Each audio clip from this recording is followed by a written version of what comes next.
When it comes to Gundam plastic model kits that are both big and affordable and perfect for display, nothing quite beats the mega size line that rolled out with the RX-78-2 back in March of 2010. Of course there are crazier, bigger gunpla out there like the Hyper Hybrid model line, but when it comes to affordability, nothing had this line beaten. You get yourself a 38cm Gundam around 15 inches, that is 1/48th scale for around the 7,800 yen mark, which in a way, price-wise is putting it at the upper end of the master grade spectrum. Now sadly Bandai didn't really flesh out this line all that much, and that means they haven't really released a whole lot. We had the RX-78-2 here, Gundam Age 2, Azaku, as well as the Unicorn. I did do a review of the Unicorn quite a few years ago, so if you want to see that, you can check that out. Now because these are a little bit rare, it might be a little bit hard to find these in the wild, I got mine, as usual, where I get all of my rare gunpla, which was through Buyee, and luckily enough I got this on Yahoo Auctions for less than retail.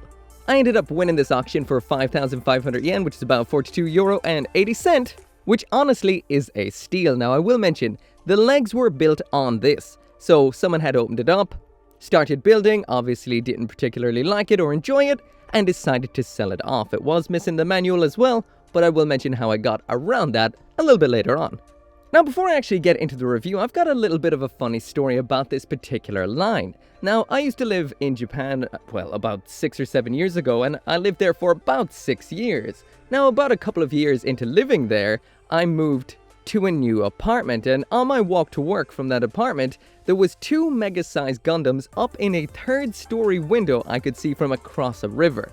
Now that's the sort of display potential these kits have. I could see them quite clearly up in a window, the Age 1 and the RX-78-2 from a mile away, so I always meant to grab those kits while I was there, but I never did. But anyway, that's enough talking about that sort of thing. Let's check it out. So first off, talking a little bit about the build. This is super simple, so if you've never built a kit at all and you want to get started, this is an interesting and simple way to start. It's not going to have the most amount of articulation when it is finished because of the simple joints, but it is super simple to put together. Everything just fits perfectly, it's all big pieces, and in a way this line was a little bit targeted towards beginners and kids. You don't even need a nippers to get this off the runner, but it is definitely recommended. Now throughout the build on this, what I used was a standard nipper, nothing spectacular, just the God Hand, I think it's the maybe 125. After that I did a little bit of panel lining with the Pour style panel liners, and cleaned everything up with the eraser. I've talked about that before in videos, so you may or may know how you do that. Lastly then, I did use the included decals, not all of them, but some of them, and what I got in the end, it just looks so good, and actually much better than I was expecting. I will also mention there is a couple of interesting aspects to this build. For example, when it comes to the elbows, you actually kind of build these on 2 separate runners, pop the polycaps in, and then sandwich the runners together. However, a lot of the parts were cut out of this particular kit that I was looking at, so I couldn't actually do that. I just cut them out and stuck them together the normal way. Now, if you do go for an auction or get a second-hand kit one way or another and you don't end up with the manual, you will always, at least most of the time, find the manual for kits over on delong.net. That guy is a gunpla legend, and for a reason. His website is great, laid out perfectly, simple to look around on, and he's got the manual scanned, so that's exactly where I found out basically how to build this because I had no manual. Perfect. Awesome. Thank you, DeLong.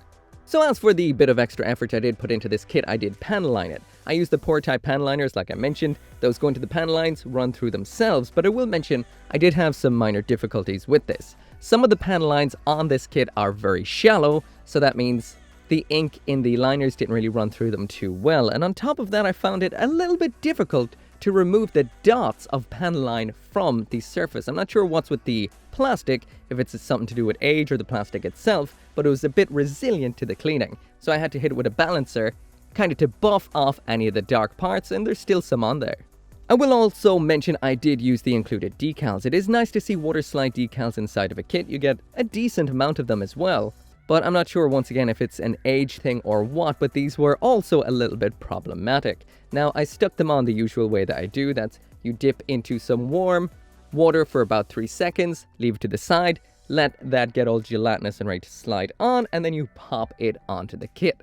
So I don't know if it is that they were a little bit old, but they didn't really want to come off the backing so easily, and when they did, they didn't really stick on so well. I got instant silvering on pretty much each one of them. If you don't know what that means, it means the decal hasn't fully adhered, and you can kind of see the shape or the full color reflect like a kind of silver sheen from the side when the light hits it. And it also means they're probably going to flake away and fly away. I used some Mark Softer. I don't know if this Mark Softer Neo is like really bad or what, but it didn't help me in any way. I guess I'm just going to have to try and top coat it a little later on. Lastly, I will mention you might notice that this kit looks a little bit on the matte side. That's because I hit it with the gray balancer everywhere, just give it a bit of a buffing to take away the plastic shine. It looks pretty good, honestly, and I'm impressed with this kit. Let's check out the aesthetics. So now jumping into the aesthetics, and here is the mega size 1/48 scale RX-78-2 Gundam out of the box, snapped together, and like I mentioned, I did do a little bit of panel lining and added some of the decals. I honestly can say I am floored by how good this thing looks, and I wasn't expecting that. The overall proportions when it comes to the RX-78-2 tend to fluctuate somewhat across the grades. They always look a little bit different, and there's something about this that looks big, boxy, and powerful. At first, before I threw on the panel lines, I did think it looked a little bit on the toyish side, which is the RX-78-2's shtick, I guess, but the panel lines on here are so tastefully done. There's enough of them for the size, not too much, and they really do bring it to a really serious looking level. This looks great. Zooming in there on the face, and this has one hell of a awesome Gundam visage. The part separation here is phenomenal. We've got the Vulcans, the red of the face, we've even got some black inside the venting on the side. What impresses me the most is the lenses in the eyes. There's a nice layering to this. We've got white plastic in behind the clear yellow, in behind the black of the kind of mask sort of section underneath, and we get a phenomenal look. The lines running through the clear plastic looks so cool. And this would be an easy LED conversion. Besides that, on the whole, this looks great. The colors are, for the most part, where they need to be. The color separation is fantastic. And although we do have a lot of seam lines up the front of the arms, up the front of the legs, etc., due to the fact that this is a very simplistic kit cut down into simplistic parts, those would be easy to fill. And even though I'm just going to leave this the way that it is, they don't really detract from it too much, probably because of the sheer size of this thing. The mold of all of the parts, the nice angles like what we can see on the yellow segments on the front of the iron diaper, the nice V that is actually color separated into that. I will mention there is no color stickers in here at all. What you see is what you get, and everything just looks phenomenal. I am super impressed. Now the manual does give you a nice little extra, which is this right here. I suppose it's not the manual, it's a little supplement that is inside of it, which is Hobby Japan. Now this is very cool, especially if you're a beginner. Sure, it is in Japanese, but it is self-explanatory. Tells you how to do the simple aspects of gunpla building, which is cutting it out, cleaning it up. Be careful using a knife, clean up your kits. I learned that the hard way. The scar is still right here. I recommend using a nipper. Moving through it, then it shows you how to add on the decals. It does recommend Mark Softer. It's not the Mark Softer Neo or Neo that I used, so maybe that one is better. And then we've got some customs in here as well, but these are simple customs with some great techniques, like adding some nice wire drilled into the plastic to give it some nice, cool, metallic extra parts. Kind of look like riveting in some segments. Using the wire again to make some almost like bars or whatever on it. Like, there's some cool aspects in here. We've also got a RX-78-1 or prototype version of the Gundam here. This color scheme is badass. I can't believe I don't actually own any kit with that color scheme. And then we've got some super simple beginner steps. You know, how to do some rust effects, dirt effects, scratch effects just using Gundam markers. This is pretty cool. Definitely would like to see Bandai release more kits like this with simple techniques in mind inside of the manual. That is cool. So like I mentioned, I am absolutely blown away by how good this thing looks, and that's not even including the size. It just looks so good as it is. It's very classily done and looks powerful. Now when we actually get into the size, which is this kit's big selling factor, the amount of Gundam you get for your 7,800 yen or so is ridiculous. When you put it beside something like a perfect grade, it does even make that look small. When you get it in with a bunch of other gunpla, they're going to be tiny in comparison unless you've got some huge out there kits. This is going to be completely dwarfing everything.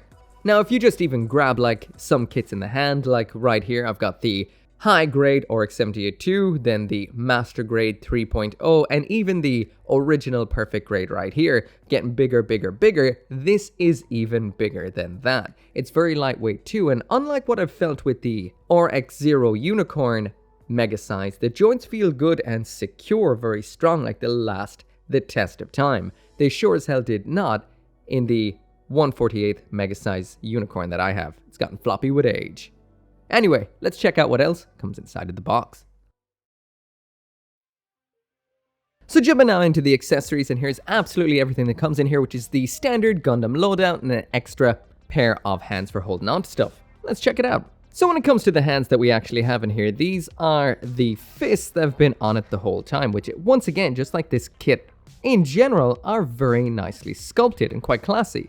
Instead of going with those usual kind of block hands we see in high grades and whatnot, these are actual fists. They are posed, they can't move, and there are quite a few mold lines on it, but still quite nice. So it is mildly disappointing when it comes to the actual alternative hands that we've got in here. So these are just trigger finger style hands. These are for holding everything, including the beam sabers. Now, in order to use these, you have to pull them open like so. The beam saber has two little peg holes like that. They attach on like that. And just like the usual gunpla sort of way, you sandwich the fingers on, and there it is. So like I mentioned, it is a little bit disappointing that it's only trigger finger fingers, or should I say hands, that we've got for even using these particular weapons. Swapping out the hands then as usual, ball joint attachment, pop off like so, and pop in like that. And these hold on quite well, just make sure they're pushed all the way in.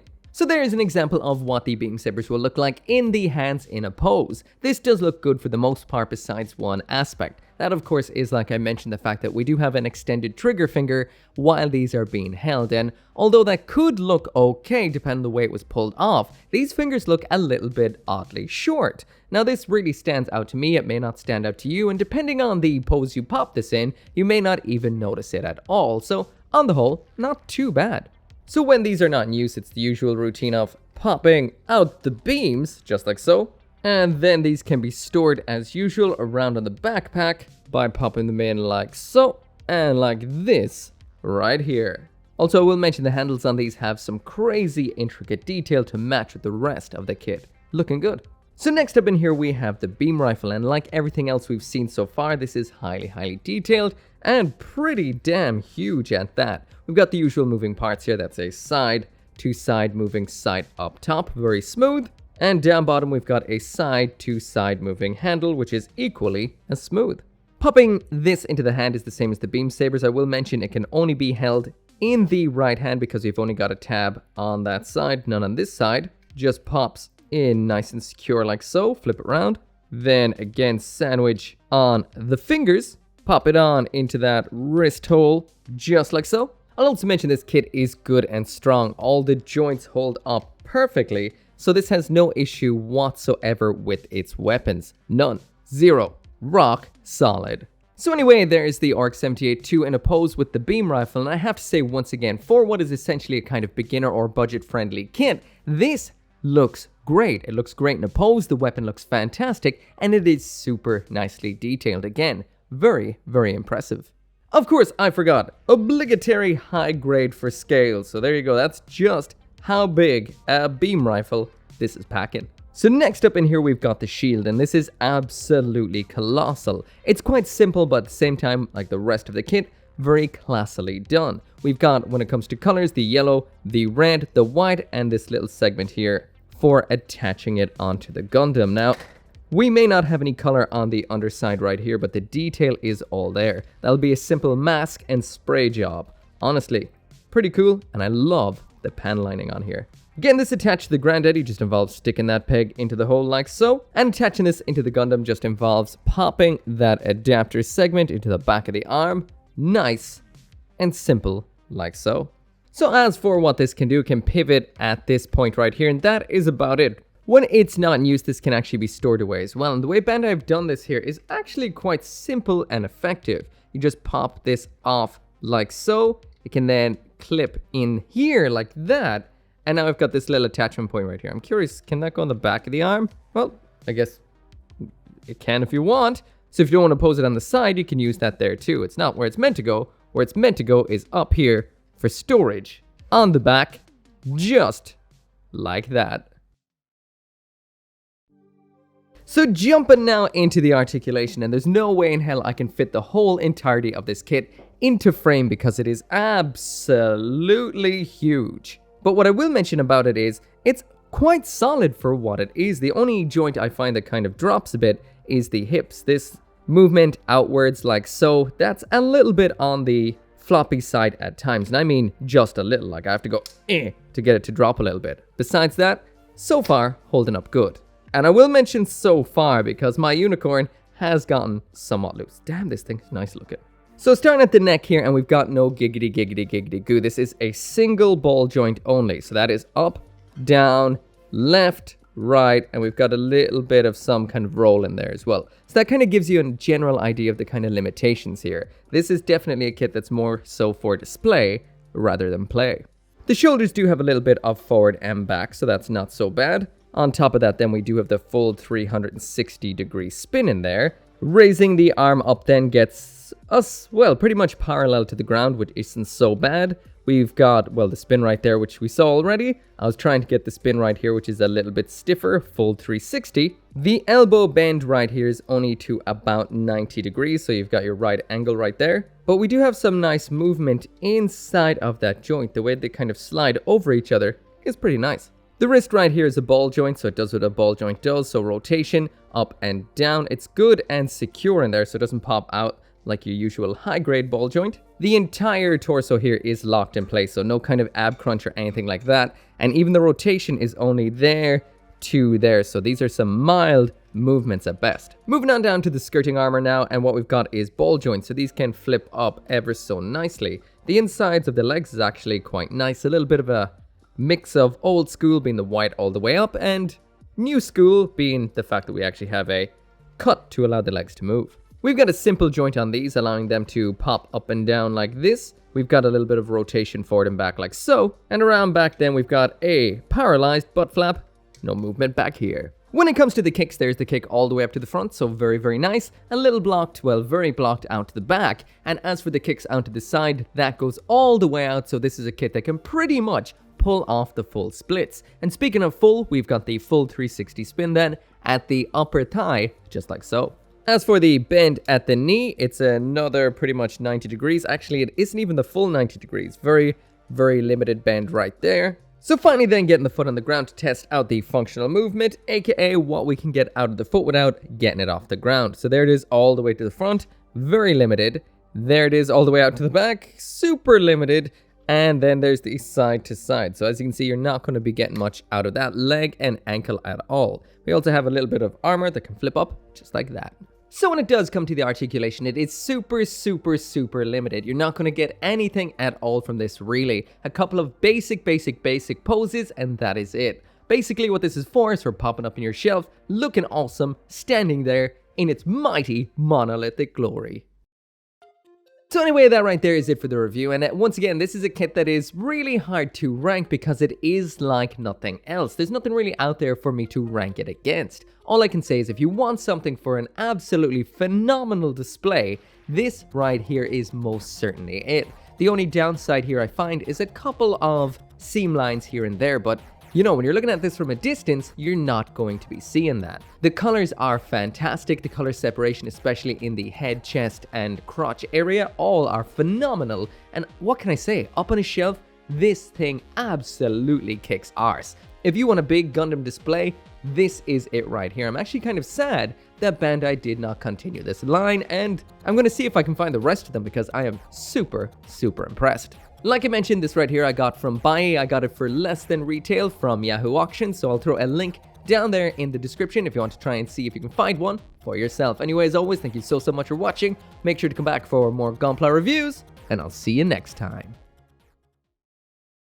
As always, this video and every video would not be possible without each and every one of you guys who watches my videos. And special thanks to those of you who are supporting me over on Patreon and on the channel members, including Caleb Engelhart, Global Frequency Studios, Go Little Rockstar, Gunpla UK Limited, Joe, Kill Me Inc., Lawrence Seahack, RG59061, and Van Fawn.